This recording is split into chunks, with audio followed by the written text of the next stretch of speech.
I hereby call to order the Jefferson County Regional Planning Commission. Having a quorum here, it looks like Commissioner Scarlett is the only one absent. I think that's correct.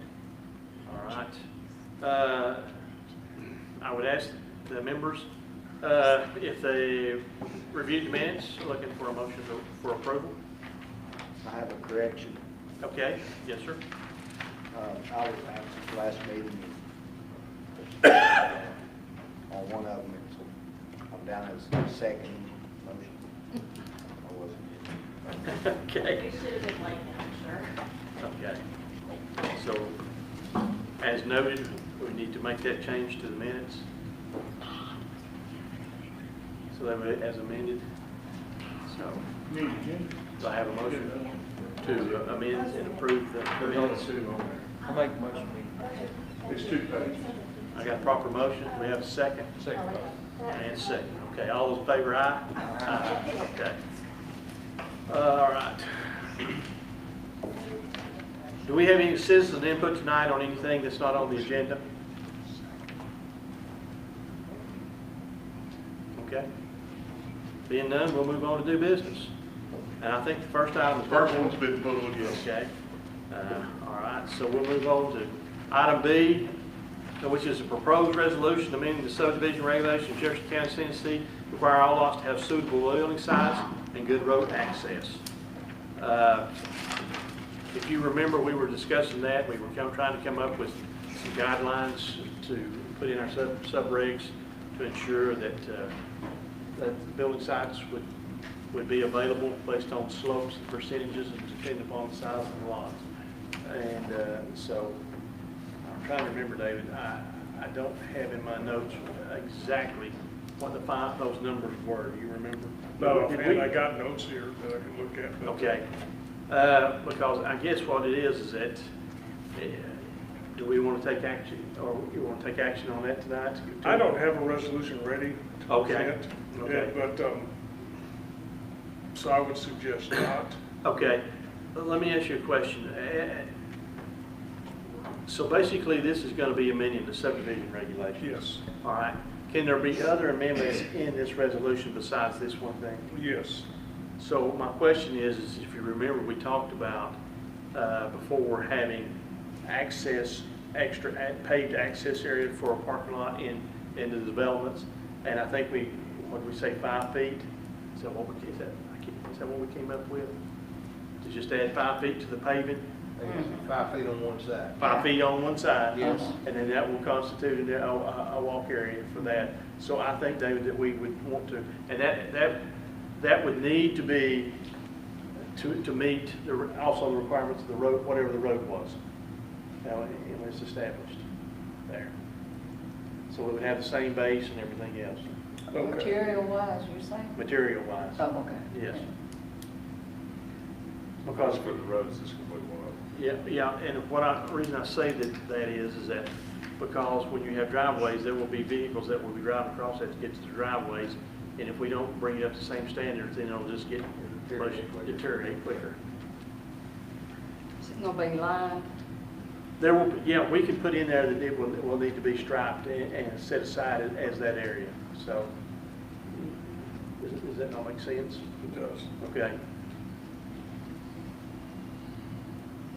No parking on the road, right? Well, I don't know how you. yeah, Fix that.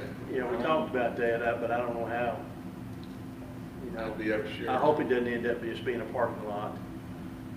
We could put in there, as far as that goes, hours that you could actually park and a time limit. Now, who's going to go in and enforce it, police it? I don't know. We do a lot of things in here that necessarily I don't really think that'd be part of the zoning okay, or sub-regs. Sub-regs. Yeah, okay, that would be more of a zoning issue. more of a Sheriff's issue. sheriff Okay. legal issue like that. Okay, all right. So, and I know we had those, so those two items I know that we discussed and we wanted to do. Were there other things in here that oh, I know what it was.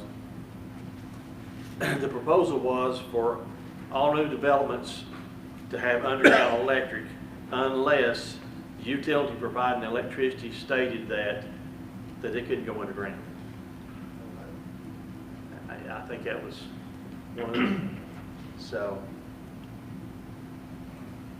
That'd be wonderful. Is that more, is that cheaper? It's a little more cost on the front end, but Long term, it would be long cheaper. term, it'd be cheaper, and maintenance is a whole lot less. Well, that makes sense. Yeah, just, you're not exposed to the elements, it's protected, it's Poles, out of the sight, out of mind. trees falling on the lines, You have to do all that before the paved roads and stuff go in? You don't have to, but it's a lot better Less if you expensive, do. I Well, you bet. don't run the risk of damaging the asphalt, damaging the road with trucks and outriggers and that sort of thing. and Yeah. Stuff, move equipment around as much. okay. We have put some in after the fact, Yeah. So that brings me to something else that I've been thinking about. Because I know this, so we've got the width of our paved road, we're gonna add 5 feet to that, okay? So now we're gonna have underground utilities. There is utility water there, and in the time, if you get any utilities, do you think that we need to widen our right-of-ways from 50 feet to 55 feet? To allow for the extra room in there to negotiate for utilities? I think you do. That's just my opinion. Okay. If you- I know how tight it gets. Yeah, it does get tight, you don't want asphalt across the top of it. No. So I'm just asking, is that something, yeah, they'll be giving up an extra 5 feet, but, and they probably complain about it, but in the long run, it makes it a whole lot easier to maneuver and get around in there. Not to mention if there needs to be maintenance or that sort of thing, Yes. they can work on public property rather than, I think, 60 feet. We require it for collectors, Okay, like it is now, and this would be taking it down to all the streets. okay. All right. So the local access streets and that sort of thing. So this is for the center of the road. Well, it doesn't have to necessarily be the center of the road, Mark. You've got a 50-foot wide right-of-way. They'll come in and put their road in, and it's gonna be somewhere in that 50 feet right now. And what's left on the sides is there. So it doesn't have to, it doesn't necessarily mean it has to go. Hardly ever do you see a road that goes directly down the center of the right-of-way. It just doesn't. It varies here and there, And if people subdivide along an existing street, they will be required to dedicate the additional right-of-way to make it 60 feet or 30, if it's just on one side of the road, 30 feet from the center line of the road on a particular side. Okay. All right. So any questions about that? We'll probably come back and address these and just vote on them one by one here to see how we feel as far as it goes, and then we should be able to accumulate them all into one thing. The other one is, see, what was I thinking about? Oh, is everybody happy with the building setbacks, the way they are? We got 30 on the front, what is it, 10 on the side, And 12. 10 and 12? No, 10 and 10 and A1. 10, 10, A1. 12 and 12 R1. So, you think that needs to be adjusted? Those are standard for almost all the communities I work in. Yeah. I mean, I don't see any problems over the years much. Okay, I mean, I'm just saying, our main issues have been with people wanting to put accessory buildings in the front yard and that sort of thing. right. Speaking of that, And we did address that a little bit in an earlier meeting. speaking of that, I think that I would like to strike that, and I'd just like to leave it up to the developments to put their, in there to say whether or not they want that or not. We see a lot of that here, as far as that goes. And I don't know, I'm just saying, it's not always been that way, has it? Or is that something that was just adopted? I mean, It's always been in the zoning in the zoning. since 98, yeah. So that's a zoning instead of not a subdivision regular then, correct? Yeah, All right, so we'll have to address that in zoning then. We have a setback in the subdivision regulations too, but really that should be changed to, Because it's to different for reflect each what's, zone. whatever the zone Yeah, is. okay. So, I'm saying that, you know, we have special, things that we've adopted, we've put in special setbacks for some of the items that we have there, but for, you know, just for residential and say, commercial, whatever, we do have some standards to go by that's in the zoning. Correct. Okay. Well, let's just stick with the subdivision stuff, and then we'll come back to the zoning. How about that? Okay, so, anything else? What I mean, y'all decide on mailboxes? well, I think the Postal Service sort of dictated, says that the cluster boxes is the way that you're gonna have to go into development. And I think that's, have we not been enforcing that? That's what the. Well, last they one have. did. They have, you know, is that part of the is that part of our sub-regs, or was that just? We don't have that. We don't have that in our regs now. Well, maybe we should. Maybe we should just go ahead and add it, because anyway, you know, that's, here's my thing is this. I say we add it and we put a stipulation in there that if the post office says we don't want that in this development, then we won't make them do it, but they could bring us a letter stating that. Well, So they can get by without having the cluster well, mailboxes? I just say we'll let it make their, I be doubt their it call. now they're gonna. I know this much, it seems like every time now lately, they're saying, oh yeah, we want you to put those in. You know, they don't, I don't think you have a choice now. so, Well, like I said before, when that one that I'm in was built, she didn't Oh, yeah, have a before choice. then, Yeah, she didn't have a choice. She didn't need it? The- Well, that's she- in the city, She though. did, yes, in the Yeah. city, she did not want the clusters, but Yeah. she didn't, they didn't let her have a choice. I think even in the county now, you don't have a choice. okay, so we got that then. What if you put one in your yard anyway? They won't deliver to it, You won't get nothing in it. they won't deliver to it, only to those cluster boxes. Like a birdhouse on it? Yeah, you make a big do bird. that. Okay. All right, so that's something else we'll take and look at that one. Let's see.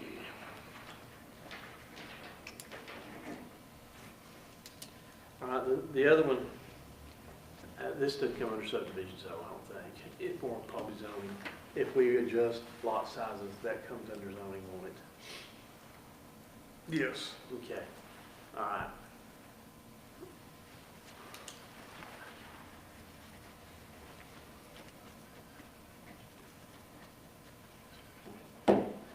So I've got expanding the streets to a 55-foot wide right-of-way. I've got a 5-foot walkway that's going to be paved with the extension of the street. I've got underground electric unless it comes in basically and they say no.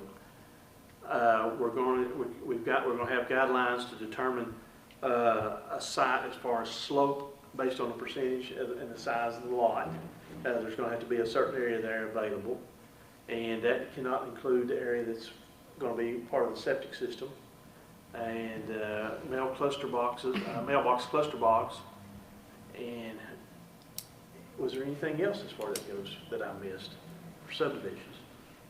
You're gonna have the surveyor spot the house. Yes, yes, they'll have to put that, show that on there. Yeah. You know, here's the thing is that that's when I was talking to David earlier, if you look at the land use plan, it says on there that we're supposed to be making them do that already. Yeah, we never have, yeah. I know because it's not in the sub-regs, but. Right, yeah. So we'll add that. I mean, if you vote to do it, we can add that the site would have to be, you have to have a buildable site there. Have I missed anything that we've discussed in the past? I don't think so. Well, I mean, this one's been thrown at me too, is street lights. And I don't know what the, Well, if you've got underground utility, you're gonna have you're gonna have wires if you got street lights. You can do underground wire to a pole. oh, Run yeah. it up. Whose But responsibility why would is you that? put a pole up though? They do, Wellington Place is one of the first ones to do it, it's actually in Hamlin County. But they have the composite pole, looks like a metal street lamp pole with the decorative head. They're really nice. Well, But they're costly, the initial installation, but they are a nice accent to a subdivision. I'm sure. Well, I guess the thing is that do streetlights enhance as far as It lights up that quality of walkway. life? Yeah, I Lights mean, up that walkway. and safety and everything. So, I don't know, I'm just asking if that's something that, Whose responsibility is that to do the street? it would be the, Developer? I would think it would be the developer would probably, yes. The other counties do that, Dave? Yeah. Well, who pays, I don't who pays know, the none that I work electric in, bill but on cities it? will- You're out in I know county. cities. City, Who pays it's the the city electric that bill pays on the that? electric. If you're out in the county, a lot of times Not the developer, they the have, city. in a nice development like it, there'd be a homeowners association, and the bill would go to them, and they would pay it out of dues. So who would pay it if it's not a homeowners association? If you're just out in the county? If an individual come along and they want to put one in, the burden will be on that individual. Because I've got one at my house, but I'm in the city, and I pay, I don't know, it's like $12 a month. Right. I see what you're saying. So we could require them, but then who's gonna pay for the electricity? Hey, Yeah, I think that's one of them. And it's, you know, with those things, it's a flat rate on the lights, it's not a fluctuating rate. Right. Are they at each pedestal or are they varied? Typically, there would be one, usually the pedestal going down the lines, and it'd be, Straight on, big feed buck. two lots, and it would be there close to, right, transformer. I know Who's service- municipalities, that the municipalities pay for the public street lights, the electricity. Oh, yeah, I mean, if it's in the And, city. I don't know if it's I not- would be, if they were county street lights, I would assume that the county would be responsible for I them. don't know of any that we build for the county. Well, I don't know of any either. Okay. I just know how that is with cities that I've experienced. Okay, I don't want to adopt something that's going to create another problem. And if that was to create a problem, then, you know, it would be bad to get the streetlights in there, nobody paid it, and it got turned off, and they're just sitting there. You know, maybe we should just let that go as right now and let the individual make the determination what they want to do in there. You know, some people don't want streetlights because, you know, some do. So I think that we could just probably hold off I on would that. pass on that at this point, Chairman. Okay, That's just my opinion. all And right. maybe, since it would be an expense probably to the county, it might need to be addressed Okay, by the county commissioners at some point, if that, or at least county commissioners, to see where they might stand on an issue like that. okay. What about the outbuildings or the garages, since we're gonna require underground power, are they gonna have to underground power to the outbuildings or? Well, I don't know, can we dictate on private property like that? Or is it, because this is just basically on the underground powers in the right of way. I don't know. Do we have the authority to do that? I don't think we do. I think we're talking simply about the public infrastructure and, you know, the buildable sites and that sort of thing within a subdivision. And All right. I think we might be pushing it if we did that. You're referring to something that's over feet out there, that's correct. Yeah. Not for service. Yeah, a lot of times that's handled through homeowners associations, restrictive covenants. Restrictions, subdivision. Yeah. Okay.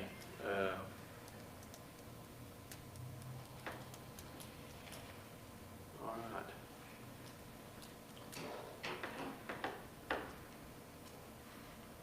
Anything else that you might, that you can think of that we? As we go through this, I prefer to just get everything at one time and make the wholesale changes. We could have it in one resolution if you'd like, and hold a public hearing on that and either adopt or not adopt the resolution. Okay. depending on- These don't go to the county commission, do they? No, it doesn't. It's pure planning commission. Has anybody else spoken to you about any other issue that they have concerns over? I think we dealt with the slope, we've got that, right? Yeah, because we see that problem, and so, you know, we're trying to eliminate that problem Placing light finders like this, every time it snows or something, cars are sliding out of the driveway. Okay. Understand. The accessory buildings, that's not part of the subdivision guidelines, is that part of zoning? That's a zoning That's a issue. zoning issue, that's what I thought, okay. All right, so I've got here to widen the right of way to 55 feet. We're going to widen the street length by 5 feet, and that 5 feet will be a public, or a walkway. It'll be a public walkway, I guess, or if it's a private development, it'll be a private walkway per se.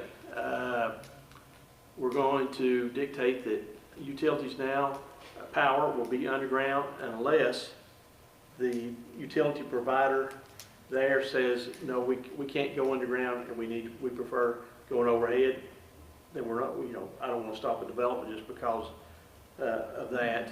The next thing is our sites, and we have those, if you have that written down, what we had before, those percentages or anything, then that would be there. That didn't show up in the minutes, did it? Do you remember, Stephanie, if that was it? Yeah, it is, right here. It says the planners have agreed that the regulations show a minimum of 7%, 2,800 square foot on a 40,000 square foot lot. A buildable area must be contained with a minimum footprint of 30 by 40, and the proposed lots must meet the requirement without infringing on the septic field or its reserve area, and must not include a slope of more than 10% in the buildable area. This change would apply to lots in the A1 agricultural, forestry, R1 rural residential zones. Other matters, okay, all right, and then, oh, the flag lots. Flag lots, that was something that John Neal brought up there, and I never really understood what we decided on that, Chairman. well, we had because we were trying to I don't think you determine did. what, huh? I don't think. Don't think you We decided. didn't Yeah. decide, I'm just trying to determine, you know, what a good idea is. I mean, right now, it says that we have to have 50 foot of frontage. And that when you get to your building area, buildable area in here, the setback has to be 100 feet. And so flag lots can meet that guideline, per se. But I guess the other thing is that was doing the flag lots and having the 50 feet and then getting the 25-foot easement off of them, which give you basically Well, if you got 50 foot, and you got 5 acres, you can make 3 lots. Yeah. 3 lots. I think we were concerned about driveways being Yeah. side by side by side and that sort of thing. Well, we could put something, I would say that we could put something in there to differentiate on that, but the first thing I think about is that you're going down your street there in a new subdivision, you get to a cul-de-sac, as far as that goes, and then when you think about it, you cul-de-sac here, you get a driveway here, you could have one here, so you're clustering driveways in the cul-de-sac, so I don't know. But there's not the through traffic, that sort of thing. Well, that's true, there's not through traffic, but, so what would you say that other than a cul-de-sac, I don't know how we're gonna do this to where everybody's gonna understand it. I mean, what I'm saying is that I got a lot, and I got a 50 foot, and I got a lot back here, and then I got another lot, then I get another one like so, with a flag lot like that. So now then I've got 1, 2, 3, 4 driveways within 200 feet of each other. And I don't know if that's what, I don't know if that's. I don't know how you stop it. I mean, we did the right of ways to help the family. I understand. You know, back that. in the day. I'm not disputing that, I'm just Yeah, I know, saying, but I don't what we're wanna ending up hurt with family. is a multitude of driveways in a very confined area. And I'm trying to think of a way. I don't think you have that on family. I mean, they do one driveway in. Yeah. But some of these developers have took advantage of that rule. Well, I If there's a way you can make the small lot have access to it from the flag lot's driveway, put 2 on one. You can do that, but Yeah, I don't know.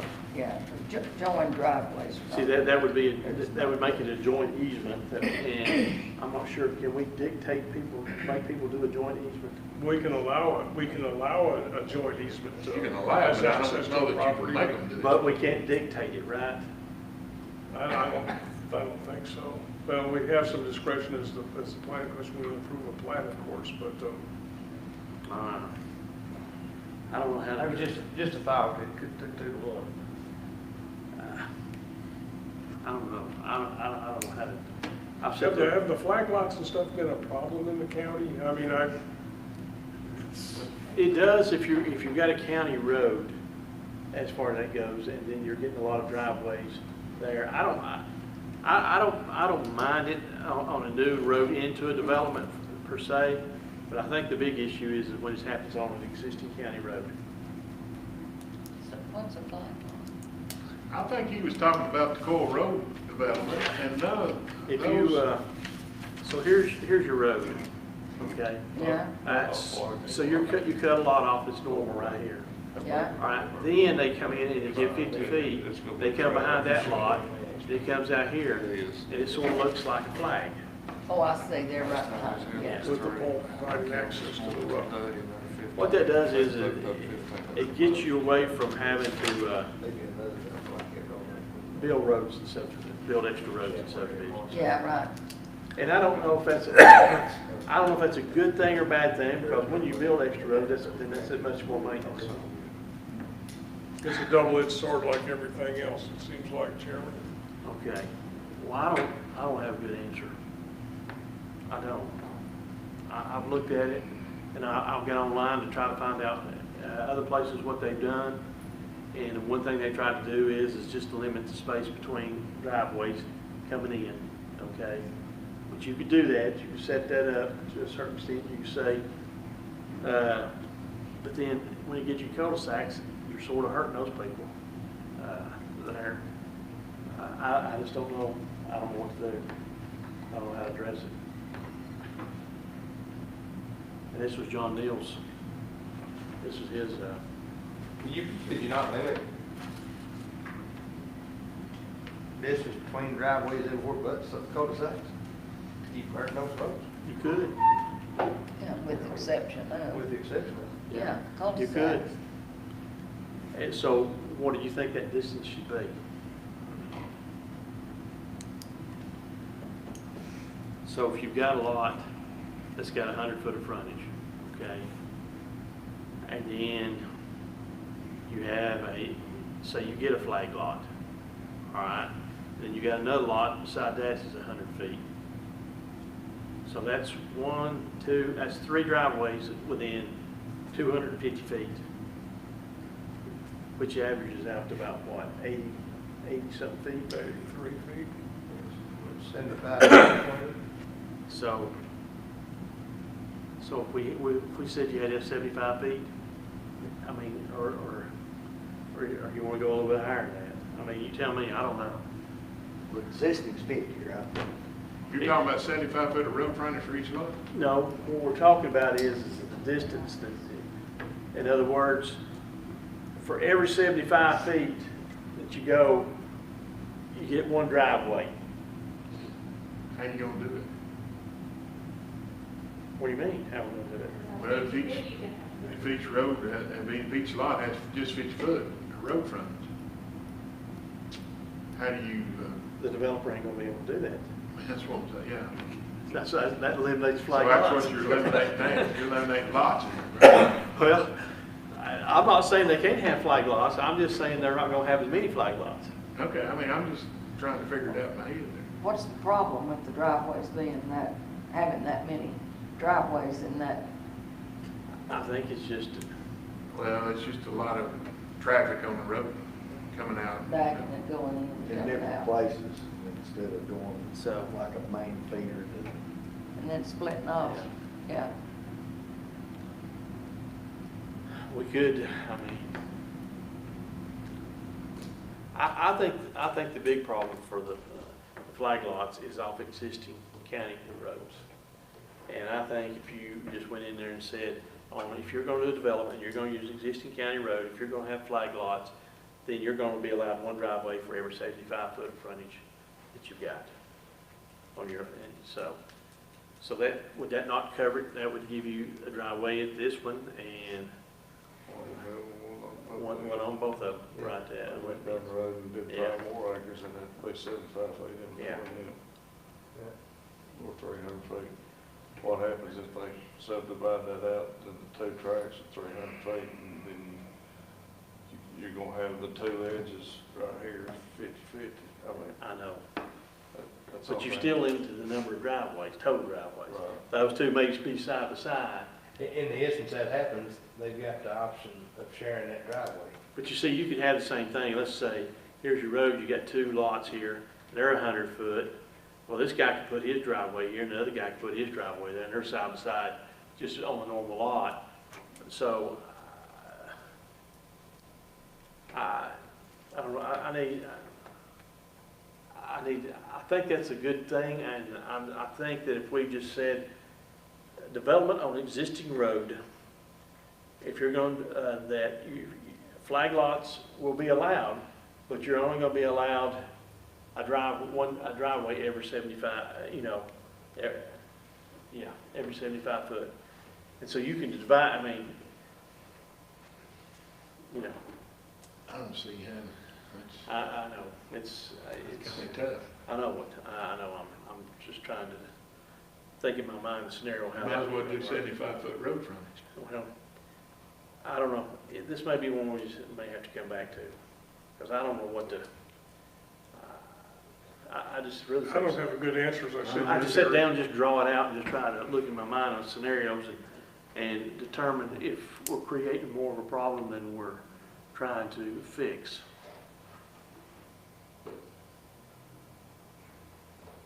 But I know the big thing is the existing roads.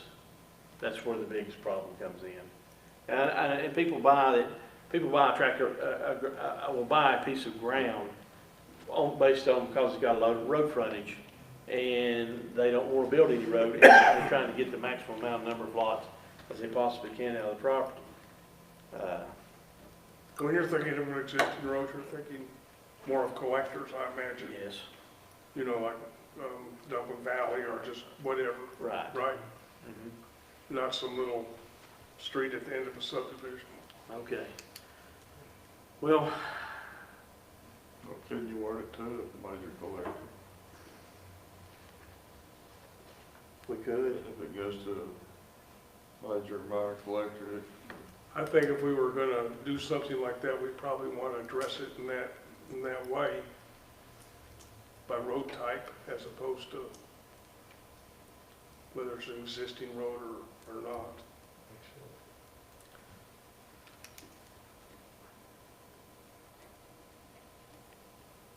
I feel like we need to explore this, but I've not explored this particular issue. Well, I got online to try to figure out what other people were doing. And basically, the one thing I saw was that they said, okay, we understand there's gonna be flag lots, but we're only gonna allow so many driveways for so much down, the thing.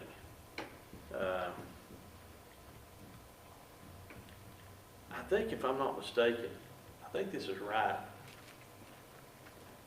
I think the road department, when you if you're gonna get a driveway off an existing county road, don't you have to come in and get a permit? Yeah. Yeah. Yeah, so you have to get a permit, because they're gonna make you check to make sure if you're gonna have to put in a tile and. Doesn't cost anything, Well, you have to get one. get one. So. and it doesn't have to be approved or anything, they just come in and ask for a permit here. I mean, I'm gonna put my road here. They Yeah. come out and check, all they're checking for really is see if you need a tile or not. So they're not really looking the way that TDOT does, when to put your driveway when you're coming in there, to go down there to see if your line of sight, either way, it's safe to get in and off the road. County Well, that's a doesn't- different ballgame on the state. I know, but county doesn't do that though, right? Okay. All right. It's up to y'all, where you want to, if you think you got something that you want to put in form of motion, then I'll welcome it, if you want to vote on it. with flag lots. As far as what we, when I read over here for the site approval there, is that what you all remember? You remember, is that what way it was marked? So 7%, 7% of the buildable area, okay, must be contained within a minimum footprint of 30 by 40. And in that 30 by 40, the slope cannot exceed 10%. Is that the way it reads? That's gonna be 3 feet and 4, 3 feet and 30. So that's sort of the way I'm reading it.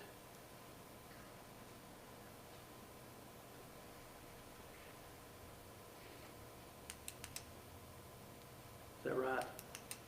No matter what, it has to be, no matter what, the minimum footprint has to be at least 30 by 40. Okay?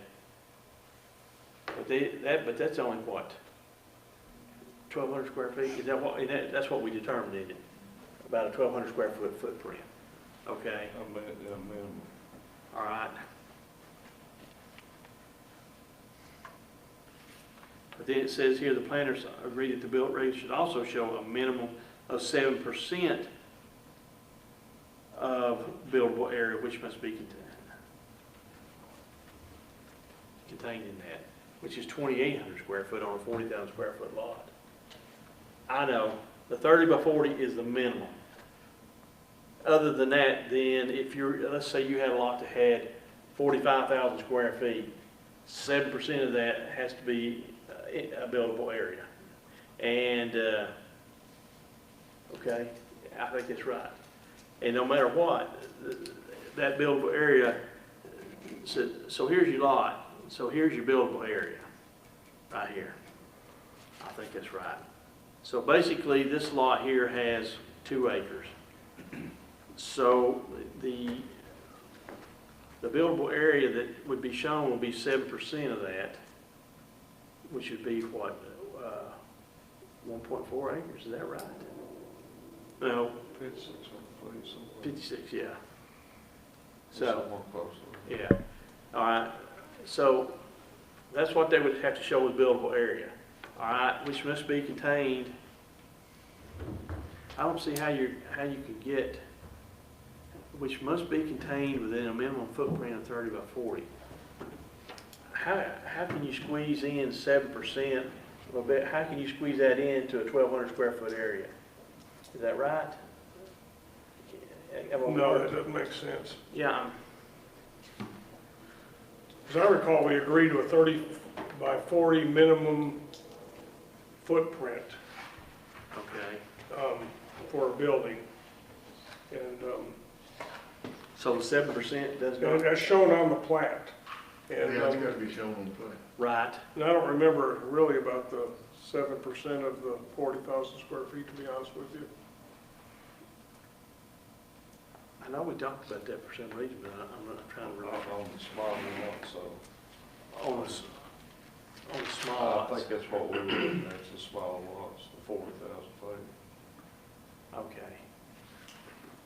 So basically then, that would require 2,800 square foot at 7%.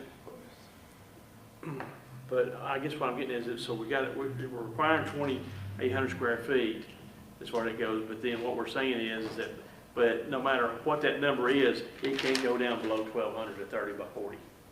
Is that right? Right, I think that's right. That's the way, I think that's what it is. Yeah. And then, and the 10% slope, is that, the 10% slope is that in that entire area then, right? The 1,200 versus the 2,800, or is it 2,800 has to be 10%? Well, I don't know. It says here, and must not include a slope of more than 10% in buildable area.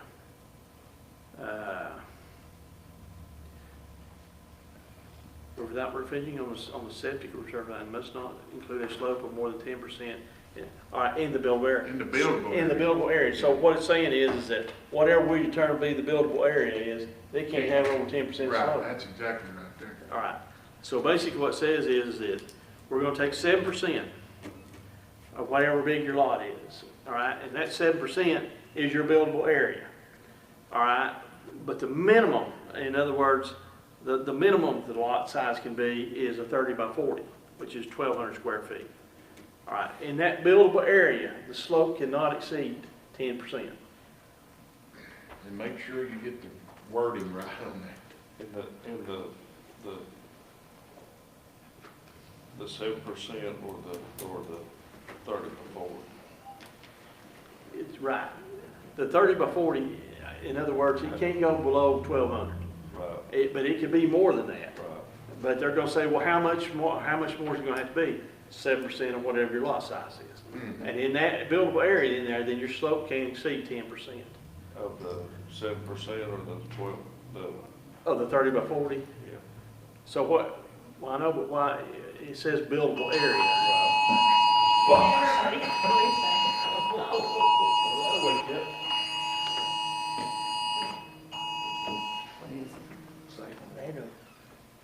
Is that not? Same. No, the same. Okay. Oh, the same. 60 by 60 versus 30 by 40, so you're not, there's not a great big difference there, Okay. unless you get something that big, Well, so, 30 by what, 7. You can move the house a little bit. yeah, okay. The other thing I think is the reason we put in the 30 by 40 is so that somebody couldn't go 10 foot this way and go that long and then you not get your house side in there. So your 30 by 40 dimensions, you can't, you're not gonna get any less than that, per se. But your footprint's gonna be based upon 7% of your lot size. Let me ask you a question. So you have a lot that's on the lake, and you've got 8 acres that runs out under the water. Is that gonna count? No, Because I guess we'll classify that as non-buildable area anyway, because you can't build there. Well, that's what it is. So- yeah, anything below the 1002. Okay, so when it comes to lake lots, that, just because you got 25 acres doesn't mean we're gonna make you have that big a building. We don't area. count them as lot We area don't count that anyway, as building. All right, for when we see a plat. okay, That's like the full pull line, isn't it? yeah, all right, The full pull line with the water. okay. Yeah, below 1002. All right, my next question is that, does that also include lots that have flood areas in them? The flood area? The flood area can count as part of the lot, but it wouldn't be part of the buildable area. Okay, so they could take, so actually then, they're gonna get hurt on that, aren't they? Yeah, they need to be careful. on Yeah, that. they don't need to be building in the flood area. No, that's not what I'm talking about.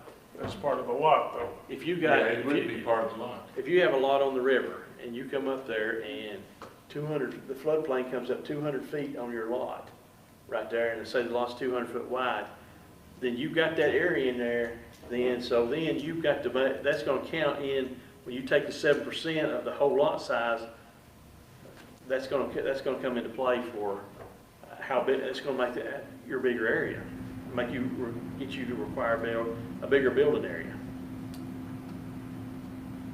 But here's, the thing is that you can build in the floodplain, you just have to take precautions. Yeah, you gotta get permits and all that. Well, I know, but you can still do it, but you can't build below the easement line, as far as it goes. No. So, are we just gonna count that area in there, you think? I think so. Okay. All right. So I think I'm right. Any whoever, So you're gonna take your total lot size, and you're gonna multiply that by 7%. That is your buildable area. No matter what it comes out to be, that area can never be less than 1,200 square feet with a minimum of 30 by 40 footprint. Is that correct? After the septic system is like. Yeah, and the septic system is not, It's not included in the. it's not included in that. 7%, 7% Yes. over. Okay. All right, so. All right, but the 30 by 40 comes in place, so as well, because it means then that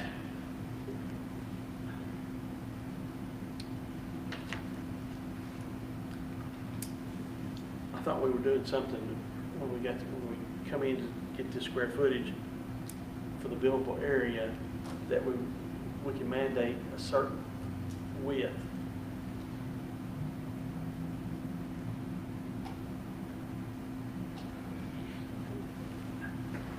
I guess what I'm saying is this, is that, you know, if I got a lot like this right here, and it's real long, okay, and I come in here and I just go like this, and I only put this, say, at 15, and I got enough distance right there to get me my square footage, you can't be, you know, you're not accomplished anything.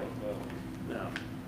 But I think it's kind of a fail safe at 30 by 40. So basically here then, yeah, all right.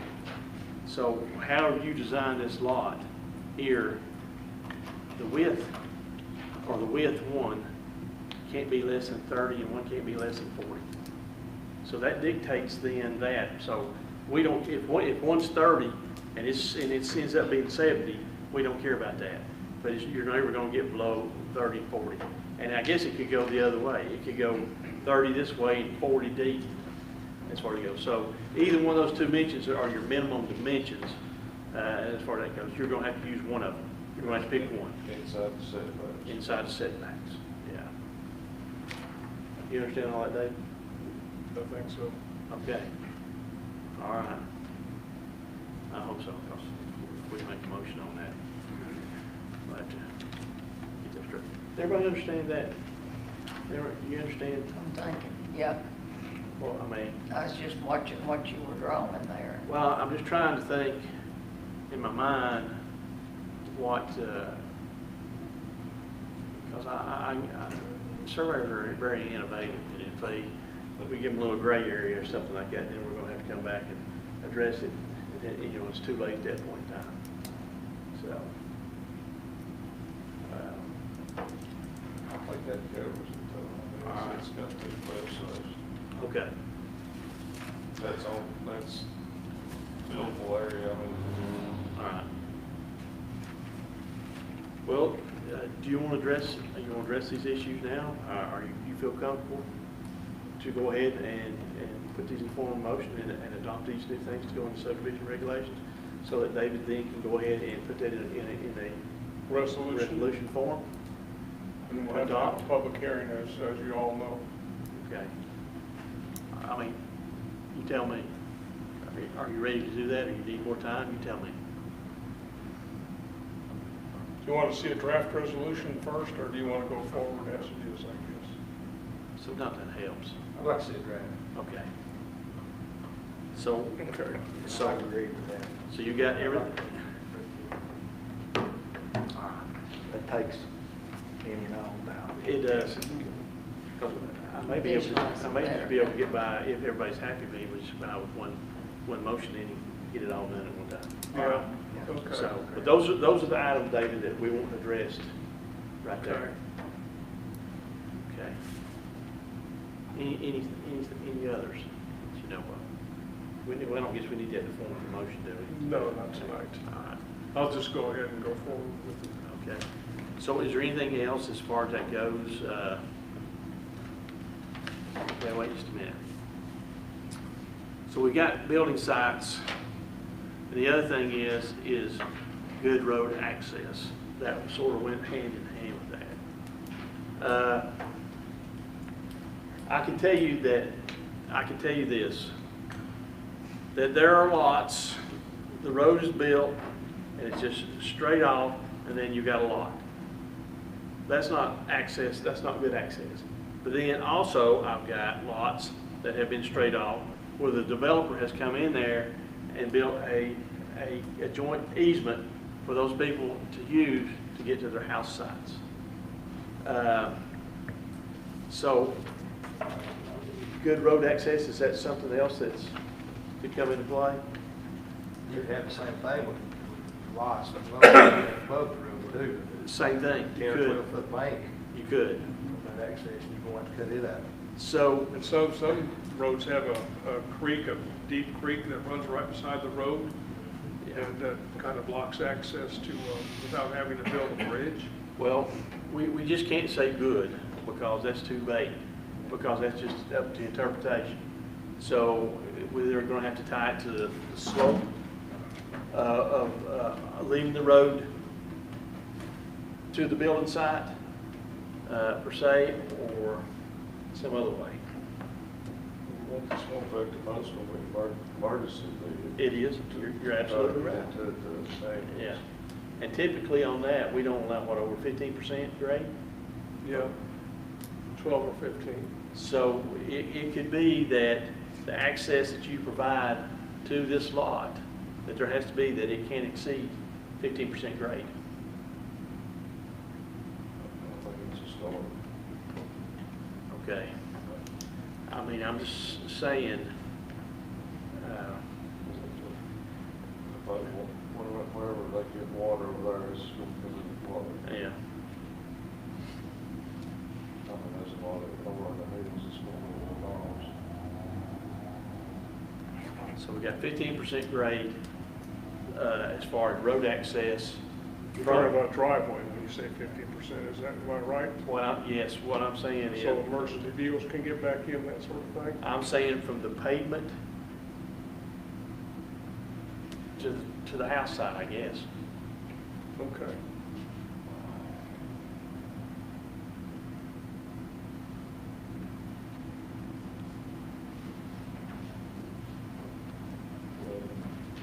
What about switchbacks first? Morelli's is not supposed to even adopt those. Switchback. We're not supposed to adopt them. We've let them go, but we're not supposed to. Switchbacks. Are we talking for roads or driveways? Roads. We've got, Or you we've got talking the, driveways? Driveways. Driveways. well, when it comes to roads, we've got the horizontal curves requirements in the subdivision regulations. I don't know how, I guess my thing is this, is that once somebody buys the lot, okay, and they put their driveway in, the only one that could actually dictate whether or not that driveway met the slope or not would be the building inspector when he went down to build a house. And he didn't have the capability of doing that. But if you make the surveyor show on there, or the developer come in there and say, hey, I've got to put this in here so they can get to this lot, drive down to their building site, we know it's taken care of right off the bat.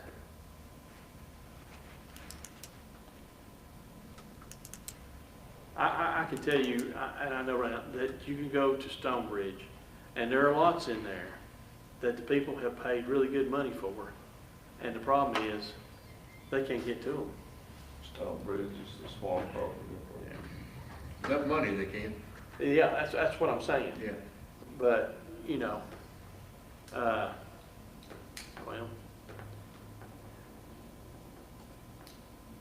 I mean, we could put that in, I don't know how it's gonna work.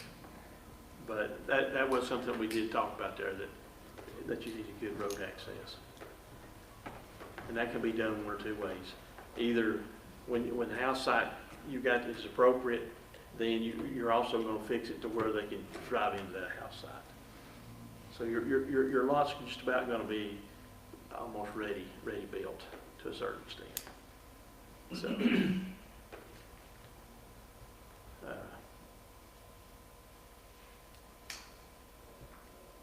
Well, you know, if I can get the concrete truck in now there, you'd think an ambulance could get in well, there. yeah, or Unless they it's use a better. pumper, yeah. Okay. Well, David, we'll put that in there and we'll think about it. And if we make the determination that we've overstepped on that one, we can just. Well, the thing is the things you've talked about tonight are things that require the developer to think through each of the lots and how they're gonna be accessed and how they're gonna be built upon, which is really Well, standard that's the way it should be handled for any standard subdivision, to make sure that, you know, the Yeah. people who buy lots are getting something that works. it works. So the thing is this, is that once the standard's in place and you have a developer that comes in, he pulls these standards out and he looks at them, as far as that goes, then before he even purchases or decides to do with that property, he knows what he's up against. That's right. So it's not as if we're hiding anything. And they It may is- not get every single lot they want, but every single lot should function It should function. Yeah, in every way with, you know, septic system if it doesn't have sewer, yeah. public water, access, free from flooding. Okay. All right, if you. I've got it all written All down. right, so we'll be looking for that then. All right, we'll move on. The next is discussion suggestions to revise the goals, objectives, and policies of the Jefferson County Land Use Plan. It's been 2 or 3 months since we've looked at this at all.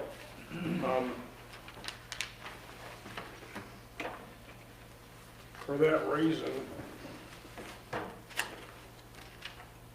I made copies of the plan portion of the land use plan, showing the goals, objectives, and all that sort of thing.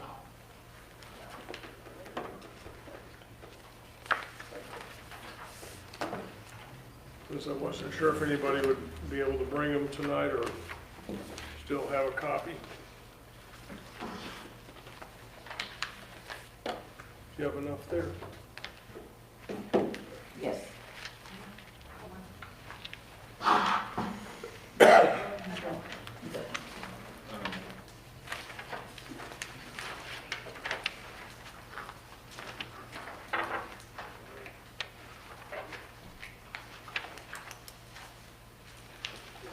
So one question, David, in your research, when we did this back in 2010, there was an estimate made that Jefferson County would increase by approximately 10,250 new residents during that time. So, did you look at the census numbers and see actually how much we did increase? I have not. One of our people is compiling all the census data for each of the counties in our 16-county region, and I haven't seen that yet. Okay, because I don't think we grew that much. You don't? If you look, What's the census now, 55,000? yeah, and so it said we were gonna grow 61,000. So You guys were close. we only grew 5,000 people. And it just I don't seems, think the census is right. you don't think the census is right? I think we're closer to 60. Look at the roads. You can't get out of here. 4 or 5 Yeah, but blocks. I'm Down to just- George Jefferson. That's not the point. What I'm saying is that the census numbers, I say 55, right? I think that's right. Because I looked at that, and that's what surprised me is that our projection was to grow 10,000 people. So that's basically 1,000 people a year. I know there were times sometimes in there that basically, I know we weren't growing, No. not even close to No, that. you're right about that. Yeah. And so it's just because it's just been here recently, after the pandemic, it looks like we've had an influx. But here's the thing, basically, this is 22, so we're already 2 years in on the next plan, per se. So, you know, this next time we may grow more than what we project, if we look at the projection. So, because here's my thing is that how you look at the projection is that we've already got basically 2 years under our belt. So if we say, okay, we've grown here, basically 1,600 people a year, and we take that times 10, is that how we're gonna, is that how we're gonna progress to get our number, that in 10 more years, this is where our population's gonna be? I don't know. I think I wish, of course, there's no way to do a census to determine year in, year out how you're going as far as it goes. It's sort of an average over the thing. But when you look at it, we hadn't grown what we were projected to do, but yet we sit here and think that we've grown leaps and bounds. So I don't know if that's the case or not. I struggled with that early on when I was looking at it, and I said, that can't be right. Because my thing was that I thought, we're gonna be more, are we not way more than that? But, You don't think we have 55? no, I think 55 may be right, but that's 6,000 less than what was projected. So, was our projection, I mean, too high, or was it based on the way we grew in the 90s and the 2000s? Because we did grow a lot in the 90s. We did, yeah. Well, So- this projection, this numbers you're talking about, we are talking about land use in the county, Yes. not inside the city. Yeah, but this says Jefferson County's population. Right. That's the whole Yeah, so it city. includes the cities. Oh, yeah, I get Yeah. that, but as far as the land use plan for the county, a lot of these people maybe live in the city and not out in the county. Okay, so. I mean, if you look at it. Yeah, that's true. So what you would have to determine is out of that number that's grown there, how many of them actually finished up residing in the county in comparison to how many actually lived in the city. So actually, it could be if there was more that ended up in the cities, then the county's even Less. less. I That think was the that point could that be I was true. trying to make. Right. I think But, that could be true. but when you're looking at the census of the overall portion of the county, what you're doing is that there's a lot of things that those numbers dictate to. It's not just necessarily because it happened in the city, because those people are still county citizens. And they still need services for the county provides as well. Oh, yeah. So, but anyway, because it said here, demand for 4,270 new residences based on 2.4 persons per thousand. And I think I had her go back and look, and I don't have it in my notes. I was curious to see how many new building permits were written between I that don't remember time. now, I remember we got that amount, I don't have it wrote down. Okay. Been a lot of them in the last 2 years, I can tell you. Yeah, but I'm just talking about, let's look at it between what was there before, between 2010 and 2020. Oh, yeah, yeah. During that time right there.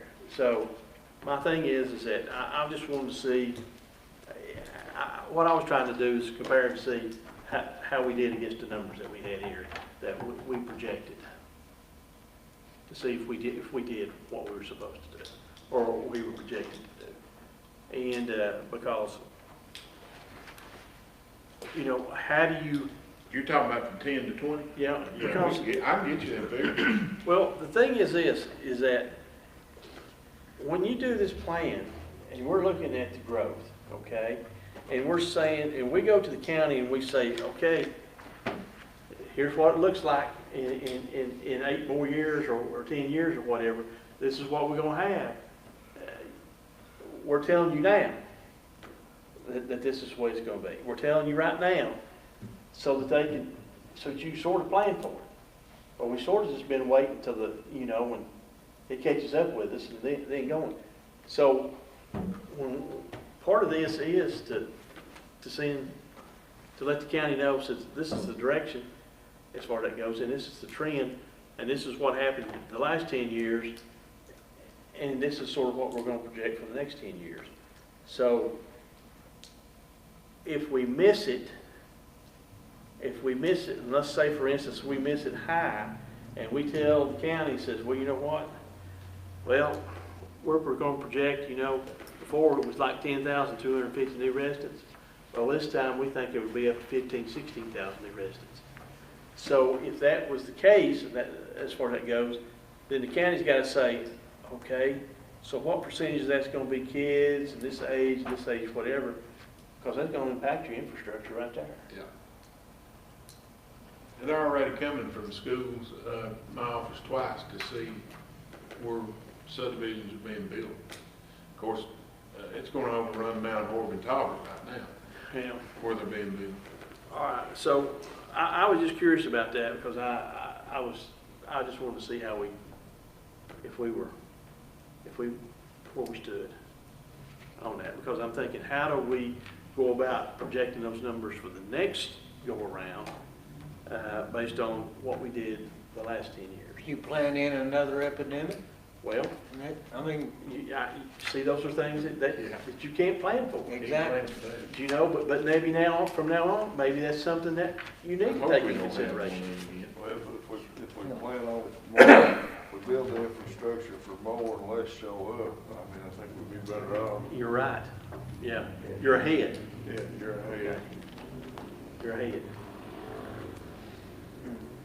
And so, you know, the other thing I was reading in here, it says, if the past holds true, approximately 9/10 of new residential activities, 1/2 of the commercial activities, and 2/3 of the industrial and public, semi-public activities will locate in the unincorporated part of the county. So it says here that out of those 10,250 new residents, 9/10 of them are going to be in the county? Is that right? Am I reading that right? Yeah, you read it right. So That's what it says. 9/10, so that meant that only 1/10 went and lived in the cities, right? But that's, Fort Horton coming down. Yeah. yeah, but still yet. It's been here 2 years, But you see, so. because this brings me to my second point. Our goal has been, is basically this, is that you created an urban growth boundary because you wanted to push the developments into the urban growth boundaries and into the cities. But yet this here says that if the past trend holds true, that's not going to happen. So what it tells me is that you can try your best to herd people where you want them to go, but they're going to go where they want to go. Yeah, that's true. Yeah. They're going to go where they want to go. So, I mean, I don't know, am I wrong on that? Am I No, thinking you're on that? right. So we can still try to do this, the same thing here, but I guess what I'm asking is it working? I don't know. But here's the thing. This is what we think, this is what we projected to happen. We don't have the numbers to know if it happened. It might not be, it may not be that bad. It may be, you know, a little bit different than that. So, Detailed census stuff will show us that. it will show some of that. Okay. All With right. the availability of raw land in unincorporated Jefferson County, and, you know, the lakes and mountains and those amenities are one of the reasons for that. Yeah. Bus tax, you don't pay the city tax. Taxes, You know, yeah. Get the water. The population projections for 2020 were taken from the University of Tennessee. Yeah, that's what it did, yeah. Yep, according to population projections for the state of Tennessee, University of Tennessee. Yeah, that wasn't me or my office or anything. Right, that's where that number came Right, from. right. So, you know, So right or wrong, I won't take credit for that.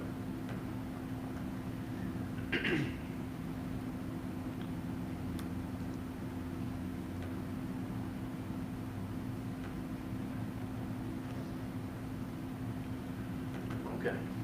I didn't mean to. No, those are excellent questions.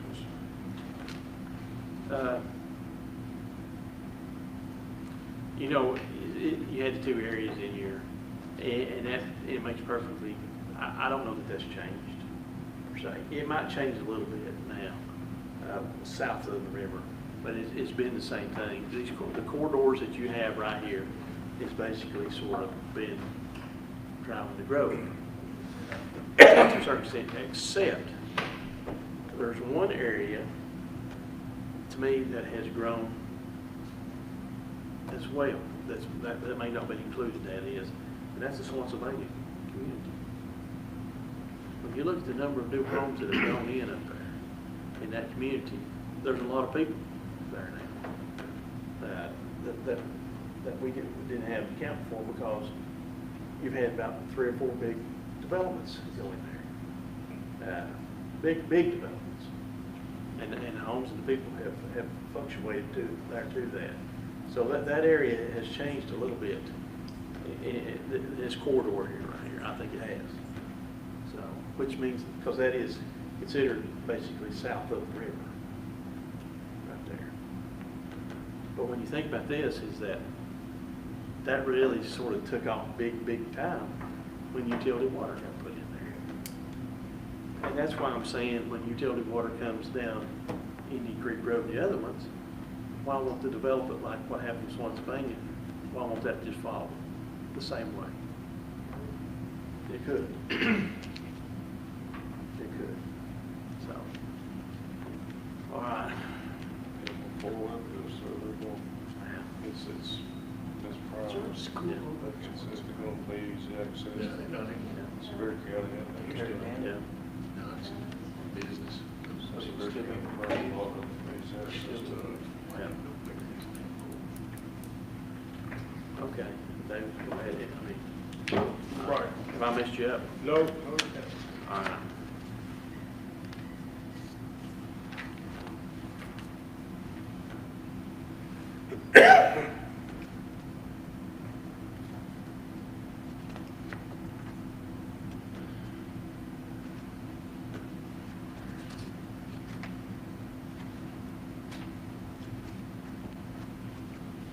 You know, under the assumptions part, it says increasing population will create demand in Jefferson County for additional subdivision development and housing of all types.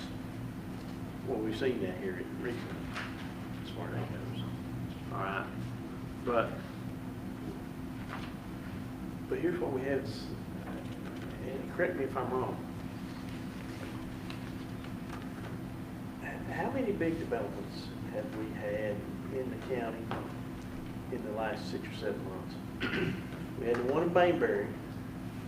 Has there been another one? Well, Court Road. Coal Road, two, those two. So we've got two right there. Over on The lake, the lake, what's yeah, that Lake the name Haven. of that is? Yeah. that's Lake three. Haven. That's three. Um, Lake Haven over on Down on Nance Road, there's another one. Nance, so. Nance four. Road, New Market. So we've had 4 developments. Nash Road, that's a continuation of existing development on Nash Road. Okay. They don't- Well, I mean, he's not built the 3 houses in there, but I mean, it's, we've approved it. We've approved and they're coming Lot out of on lots, the front yeah. side of the lots now. It's gonna double one Oh, side. Lord, that's not coming. Well. 4 or 5, I'd say. Okay, that's just in the county. I mean, that's Yeah, I county, don't, county city. that ain't counting the court. Okay, so, I mean, so what do you think each year we've generated what? On average? Have we done 100 lots? Have we generated 100 lots a year in the last 4 years? I did that, I don't know. Or is it maybe 200, maybe 200, 150? I mean, is that right? I can go back and look that up. Well, two developments. Yeah, I mean, in the last I'd 4 say we years. have the last 4 years. 100 a year? At least, maybe 150. Well, it's probably more. Count 2 loggers, probably. No, we, You know, we had John Snow's development, Yeah, well, that, all that up there, that's 2 of Jenkins them up there. Farm. 2 of them up Jenkins there, Farm. Jenkins Farm, yeah, if you count them. so we've had, Double wide. okay. All right. There's 2 up there, Waterside, Sunshine Harbor, we've done the last 5 years. Yes. So, all right.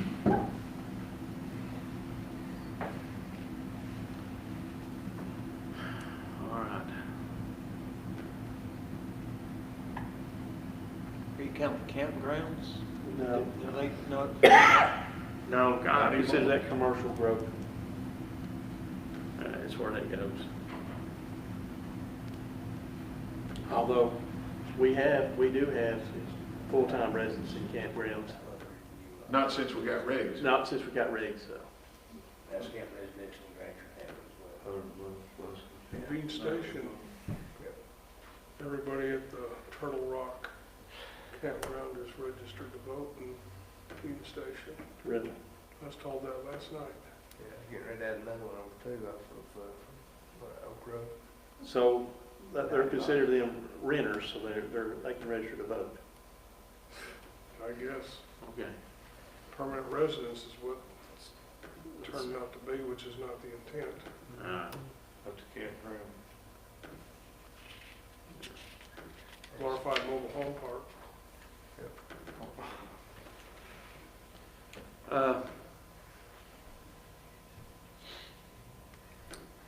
Looking at the general development goals in there, do you think we've done fulfilled those, you think? Well, we've strived to do that in everything we've done.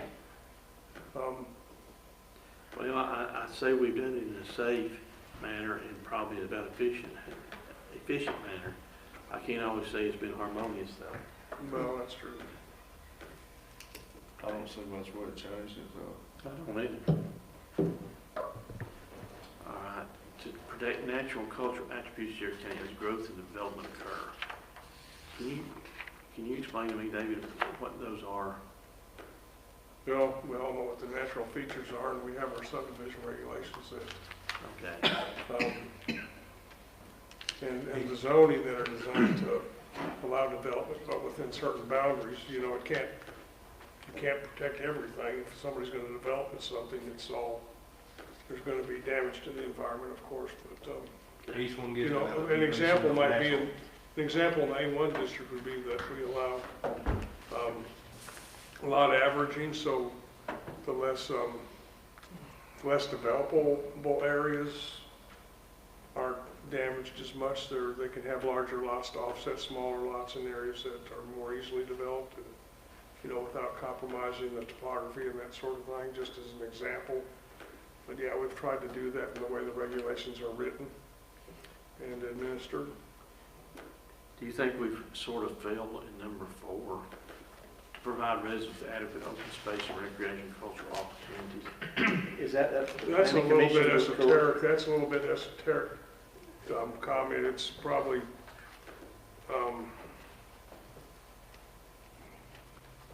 not been addressed very well in any of the regulations we have. So let me ask you a question. Like if you were going to Knox County, and they've got a big budget, so they can go in, they can buy a big tract of land, and they can go in there and they can build a park, and it's that whatever. So basically, they're creating, you know, open space and recreation and things like that. But the planning commission, we can dictate that we want to see it, but we can't make them develop to that extent. So, but even though it's a part of our growth plan and we want to go that direction, well, we have limited power in making that happen. Is that correct? Yes. Okay. All right. You know, utility services meet the current, which I think with the expansion of utility water, that's a good thing for quality of life. All right. Now, number 6. That's simply done through locating, having areas zoned for business activities and other commercial activities where people can work, and it also coincides with the efficiency and being able to, for residents to hit the retail establishments and that sort of thing. It's, Do you think we've been good at that in the county? well, we've not been the Chamber of Commerce, if that's what you mean. Okay. All right. So the next one then comes to 7. Efficient, effective transportation system for pedestrian and vehicular traffic. You know, in the county, we haven't really addressed anything for pedestrian traffic until now. Then basically, That's true. we're in the subdivision guidelines. We're going to give some pedestrian byway for them to basically use. So, I guess the thing I'm looking at is that to me is where our growth has overrun us. Is the fact that I think that we haven't kept up our roads or expanded our roads enough to where some of our major traffic is. And I always put my notes in here. Dumpling Valley Road is a prime example of that. And so I don't know. I'm just saying that was one of our goals right here. But I'm not sure that we have achieved that goal. In other words, I think we've gone backwards. in trying to obtain that goal. The county just applied for a grant in order to have that road improved through the length of the county. Really? It wasn't approved, I don't believe. Because it said, when you say it wasn't approved, we didn't approve it, or we weren't approved to get the grant? We weren't approved to get the grant, I don't believe. Mayor Potts would know. But there was there were stipulations in there, why, was there a reason we didn't meet it for some reason? I don't know the answer to that. Okay, I helped with the preparation of the grant. okay. Was that just for an engineering study, or was that for the actual That was construction? for engineering study and evaluation of the road, Okay, the preliminary work. okay, so they're just preliminary, that had Right. nothing to do with the construction? No, it itself? didn't. Okay. All right. And that road is somewhat substandard for the type of road it is. Okay, It lacks shoulders in most places, and is marginal as far as its width of roadways. And of course, we all know it goes past and provides access to 3 or 4 schools. okay.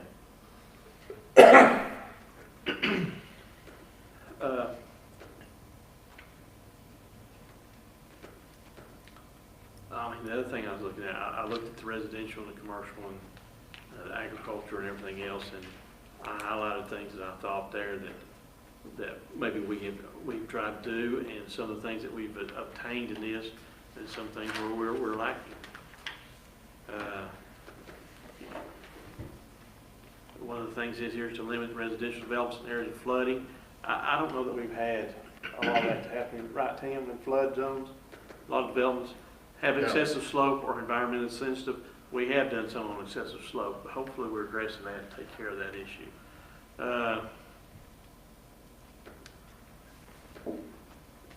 Let's see. I was talking to David about number 2 in the policies, to allow higher density residential developments to locate in municipalities and urban growth boundaries that are well served by public water and a sound road system. So I told David, I said, that's sort of happening. But then what it's doing is it's pushing the infrastructure city system of the cities to handle it.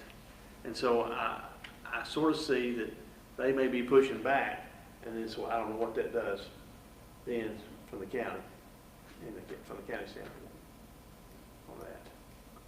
So.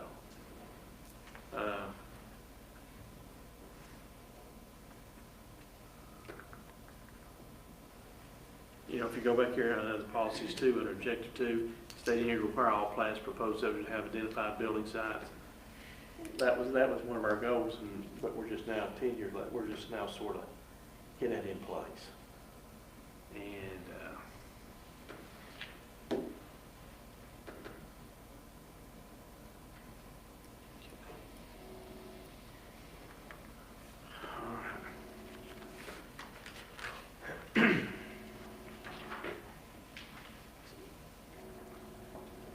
so here's my question. Has anybody seen anything that they want to change in this that needs to be changed?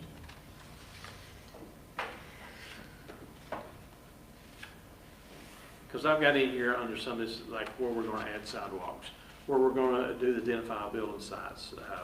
We already look at the fire prevention code basically, and we don't really, in the county, we don't address people, the International Building Code. We go by the International Residential Code. Which one? That's on the 8. 2018. Yeah, it's on page 93. Yeah, they go by the 2018, but the county didn't adopt the International Building Code. They used to adopt the International Residential Codes. And they don't adopt the Fire Prevention Code either. They did or did not? They did not. Okay. No.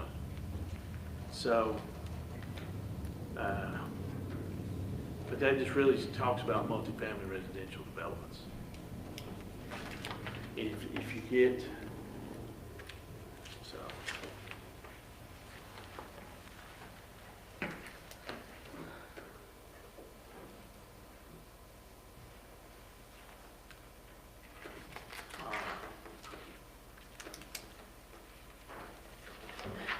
y'all get tired, just tell me.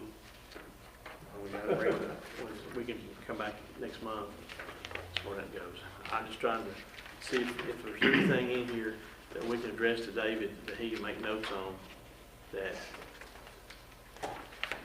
to sort of write in there. He can come in and have it highlighted for us to take a look at.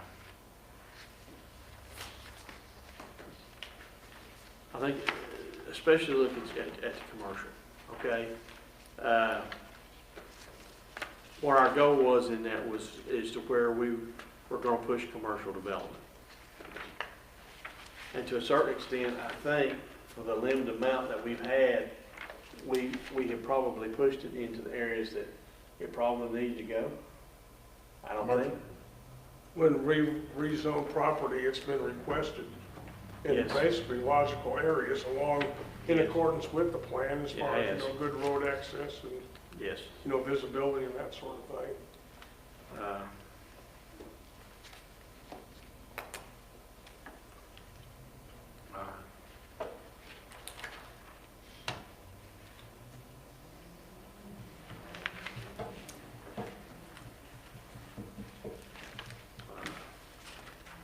Well, I think we're getting tired. So, Maybe if the commissioners can go through this for their next meeting. We've kind of gotten away from it for the last 2 or 3 months. yeah, Chairman. especially, And we especially, concentrated on the subdivision regulations. especially on the back part back here where it gets breaks down into individual groups. Just look at what we proposed last time and what you think we did right and what we did wrong, or things that we need to change. That's what I'm looking for. And if we missed it, then let's change it. And if there's something new in there that you think we hadn't addressed, let's do it in there. So, but maybe this is a good stopping point. Right there. Any other business? No, sir. Any from you, David? No, I don't. Anything else? Anything else? Okay. All right, if that being the case, then I'm looking for a motion to adjourn. Somebody, Got a proper motion? And second? Okay, all those in favor, aye? Aye. All right. Well, I was hoping that we